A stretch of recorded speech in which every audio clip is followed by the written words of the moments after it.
Good morning সবাইকে। কেমন আছেন আপনারা? আমি আর একটা নতুন ব্লগ শুরু করলাম। আগের ব্লগে তো দেখেছিলেন আমার ট্রেনে জার্নি করছিলাম। এবার তো নামার পালা। বলেছিলাম না মাঝরাতে নামতে হবে। এখন প্রায় 2:30 বাজে। আমরা নামবো। কোথায় নামছি চলুন নেমেই দেখা যাক। সারাক্ষণ ট্রেনে যা মজা হয়েছে নামার আগে পর্যন্ত চলছে। এইটা দেখে নিশ্চয়ই বুঝতেই পারছেন। স্টেশনে নামার আগে বাচ্চাদের সব রকম শীতের জামা কাপড় পরিয়ে দেওয়া হয়েছে। আমরাও পরবো, তবে একটু পরে।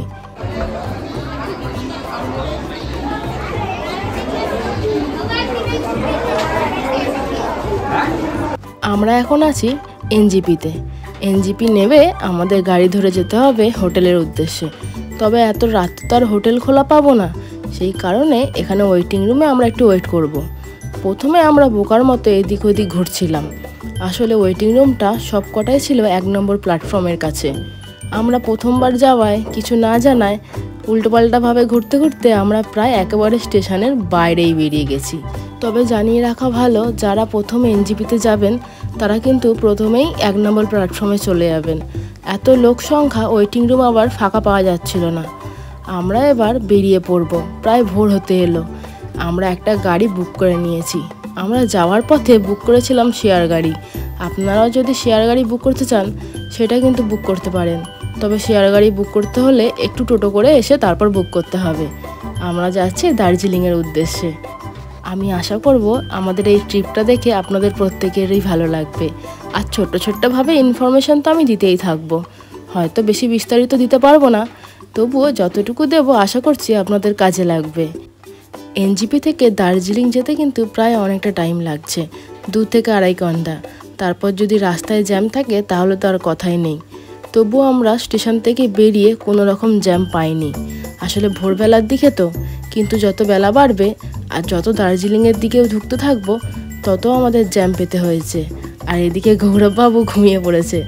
আসলে সব কটা তো রাত্রিবেলা ওঠার অভ্যাস নেই, মাঝরাতে তুলে দেওয়া হয়েছে। এই দেখুন কথা বলতে বলতে চলে এলাম প্রায় দার্জিলিংয়ের কাছাকাছি। আবহাওয়াটা কিভাবে পাল্টে যাচ্ছে।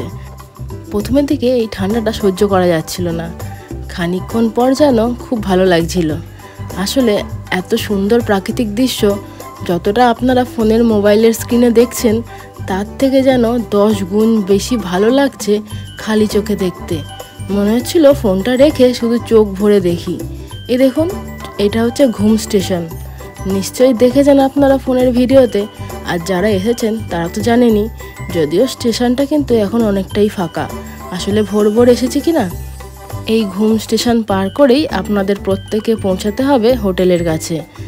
আমরা যদিও আগে থেকে হোটেলটা বুক করে এসেছি। যদি মনে করেন আপনারা এখানে এসে হোটেল বুকিং করবেন তাহলে এখানে এসেও বুকিং করতে পারেন। তবে আমরা প্রথমবার আসছি বলে আগে থেকে বুক করেই এসেছি। এই জায়গাটা চেনা চেনা লাগছে।